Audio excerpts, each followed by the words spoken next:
Okay, so our video demonstration of the VAC Nexus system with the refrigeration unit on it to the left. Alright, if you look at the screen here, it's running off of Windows CE.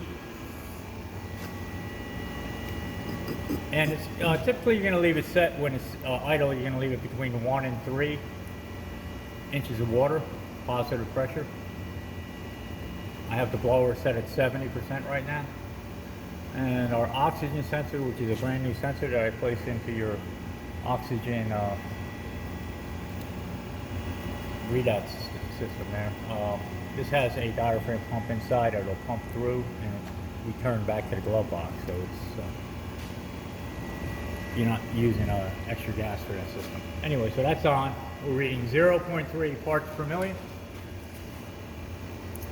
And a moisture sensor, which is located back here.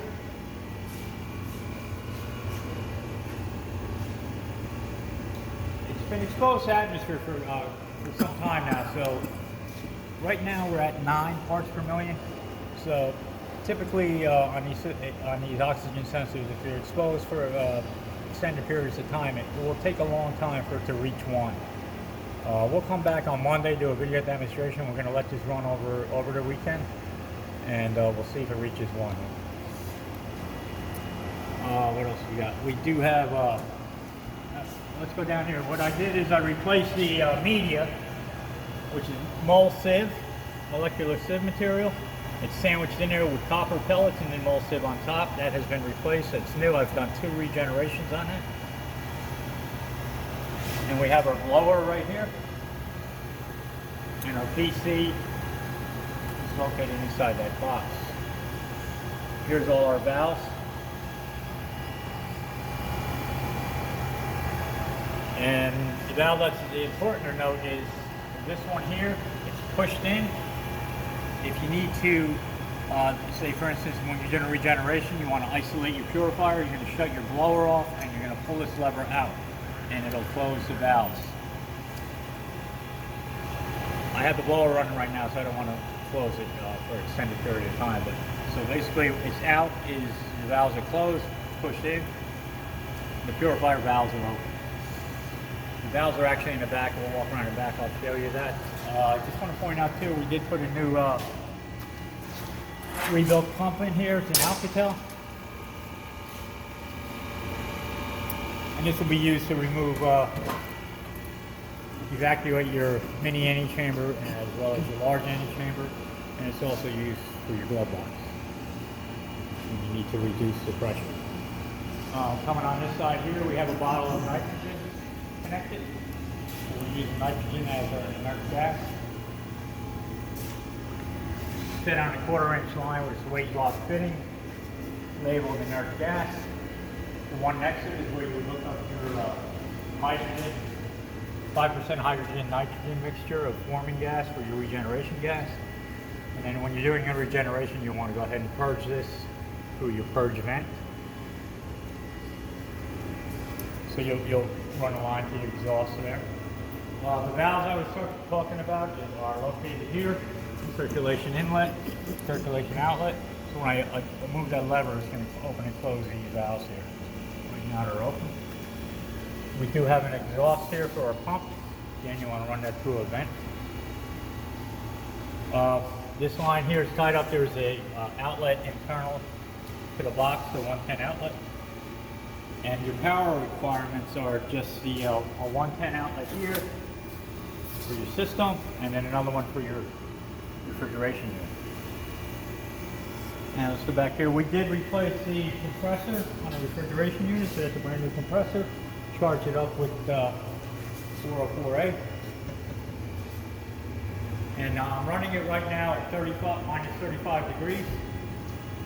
So what I did is I set it to minus 36, so once it hits minus 36, it'll shut off, allow it to drop down. There is a 2-minute delay built into this system, so when the compressor shuts off, it won't turn back on for another 2 minutes. You'll notice that when you initially power it up, it'll take about 2 minutes for it to start, and then when the output here goes off, it'll wait 2 minutes before it turns back on. So you don't want to cycle your compressor. So there's a 2-minute delay there. I do have the covers for the front here. I can put them back. So these 2 covers will be put back on.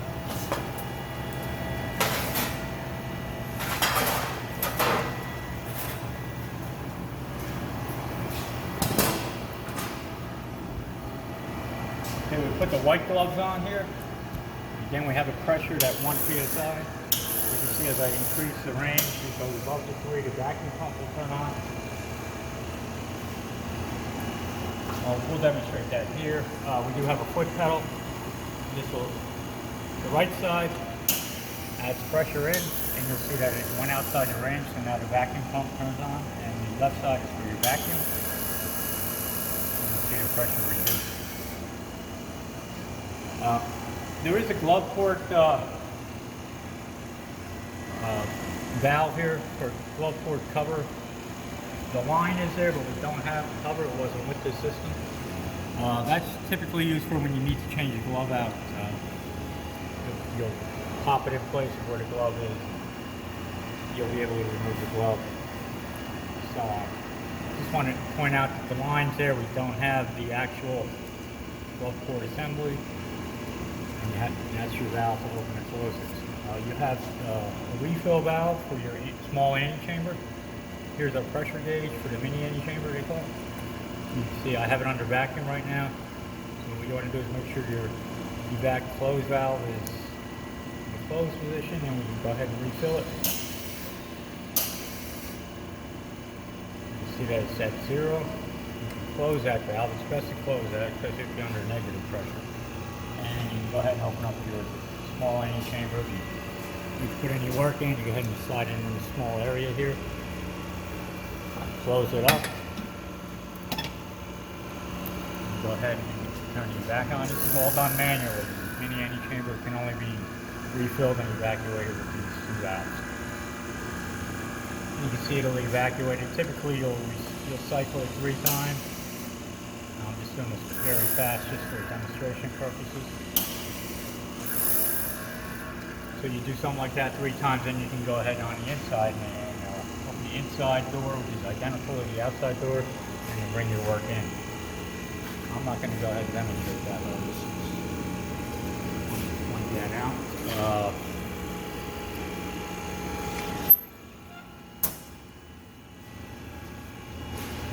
Now, going up to your system here, there is a mouse that you can use if you like to, but I'd rather just use the function switch, function escape up down switches. And what you need to do here, say for instance you want to load work into the large antechamber, which right now is at atmosphere. Open that up and I'll pull the drawer out. So there's a shelf. You can add your work onto here, load it in. Again, close that up. And then we can go ahead into here. We'll hit menu, function key to get to the menu. We'll step down to antechamber. Hit function key again, enter it. And you'll come up with a screen like this where you can do a automatic cycle, evacuation cycle. So you can program these different parameters. Say, for instance, right now it's programmed for 5 cycles. It's going to evacuate for 6 minutes and then purge for a minute. And it'll actually go through, automatically go through 3 cycles. And in order to start that, you would use the function key to step up to that. I'm not going to start it right now because I want to do a manual. At this point I'd hit either the up or down button, I forget. One of them will turn it on. Then it'll begin its automatic cycle. I'll demonstrate that later.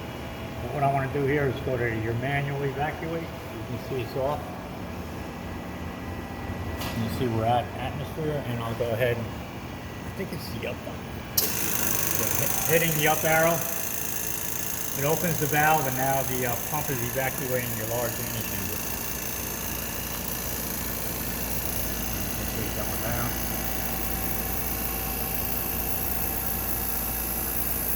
And you can see on your screen up here, ACs for antechamber 1 is evacuating. I'll escape out of that.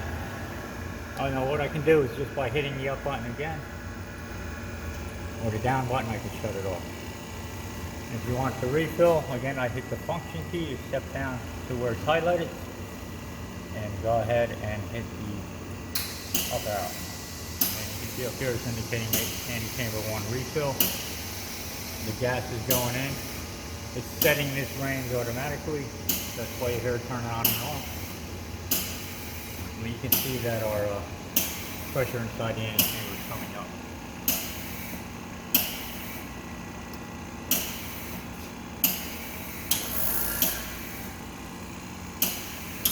Now let's escape out of this. It's saying it's sitting okay.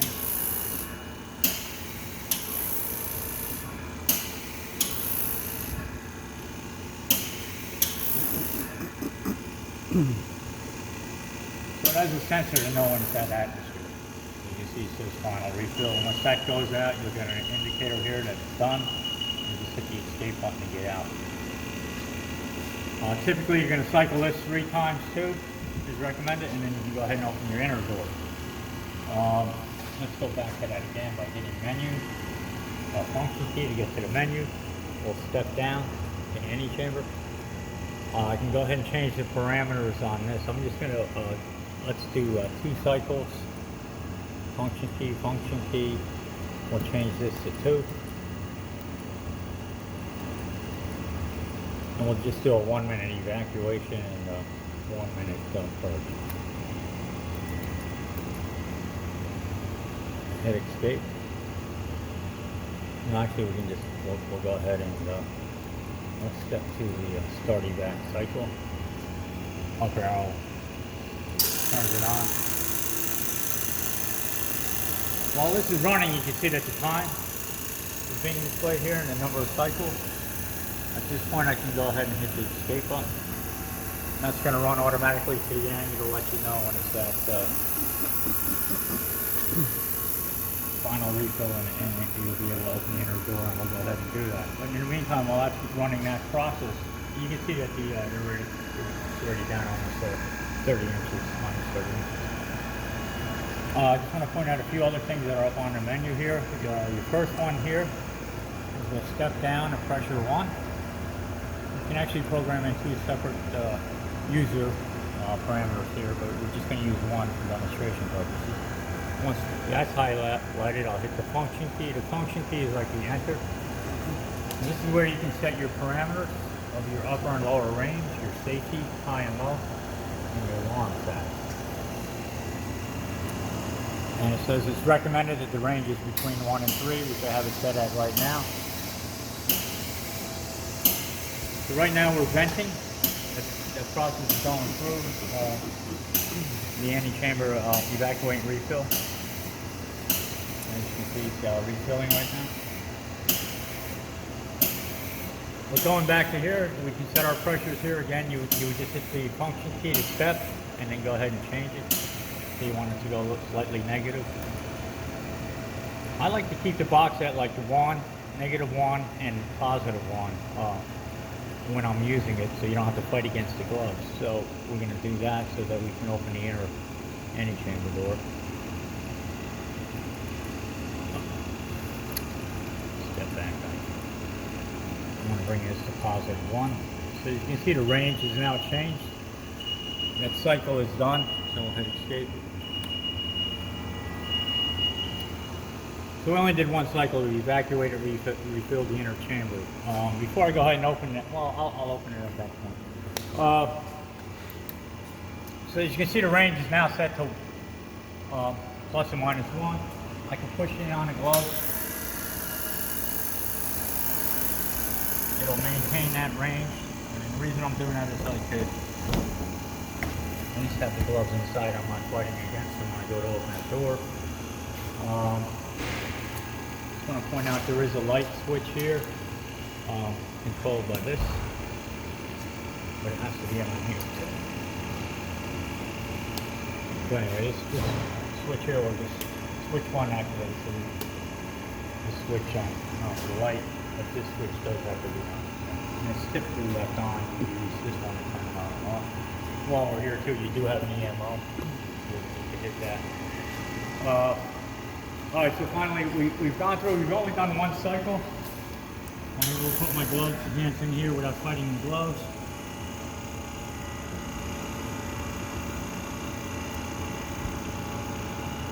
Go ahead and open the inner chamber. At this point you can slide your shelf in, remove your work if needed, close it up, bring it down, and push. While we're here, I'm going to open the freezer door. Now this you don't want to keep open for a long time, because if you notice the temperature is going, I'll leave it open for say 10 seconds. You do have 3 shelves.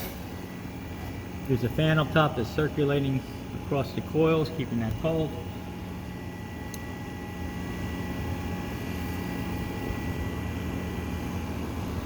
And we'll close it up. If you come over here and go look, you'll see that the temperature drops quite a bit in that short amount of time. I'm just going to try to bring it back to minus 36.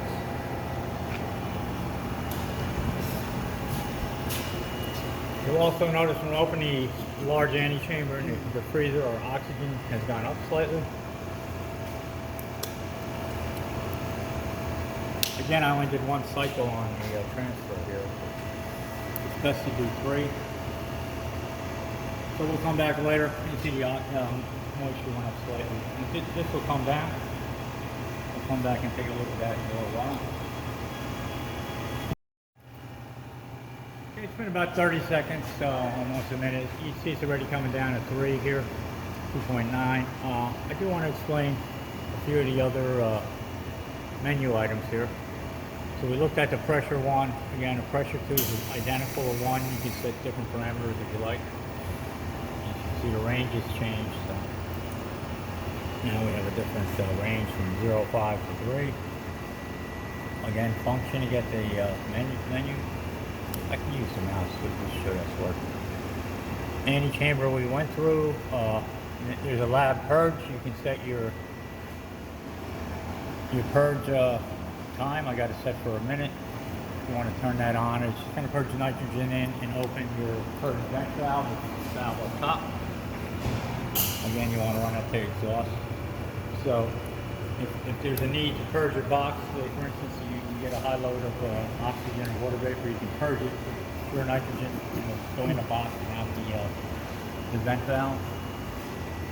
Something called a smart purge, you can actually set your level of oxygen. That'll be explained in the manual that you have. It basically will purge until it reaches that level. Again, I'm using the mouse here, so I can go ahead and hit OK. I'll go back up to menu. Oh, in the help, there's very little there. It's just a version number.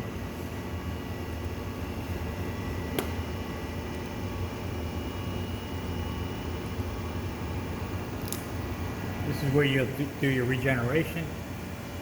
So what you need to do there is make sure that it'll test to make sure that that valve is closed, the circulator valve. I'm not going to do that now. This is where you do that. I just want to let you know that there is a test that's done. So what you would do here is we only have one purifier, so you step down to circulate, you hit the up arrow to get regen on. So it's doing this test now. I didn't really want to do that.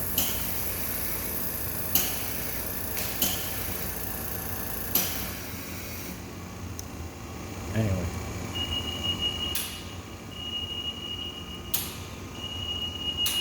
So I didn't close the valve, and it's telling me that I didn't close the valve before that started.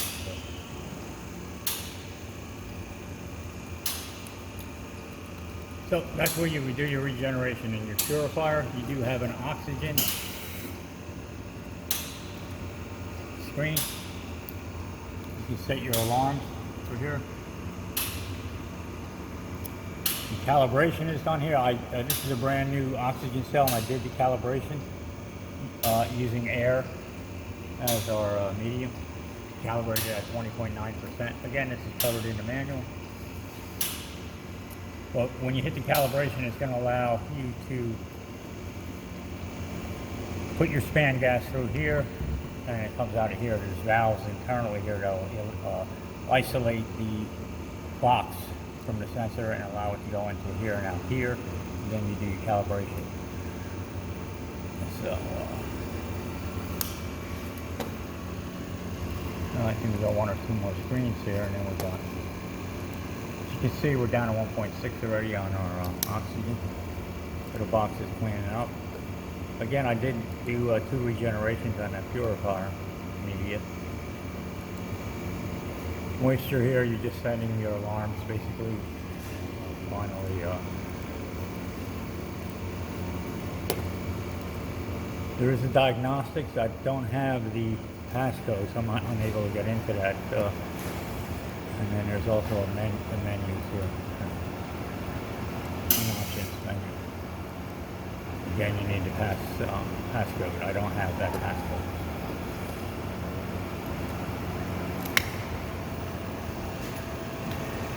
So that's about it for our demonstration. You can see that our oxygen is coming down. We'll come back. We're going to let this run. Oh, we wanted to show you too that the freezer is back up at its temperature. It's back down at its temperature, minus 35 degrees.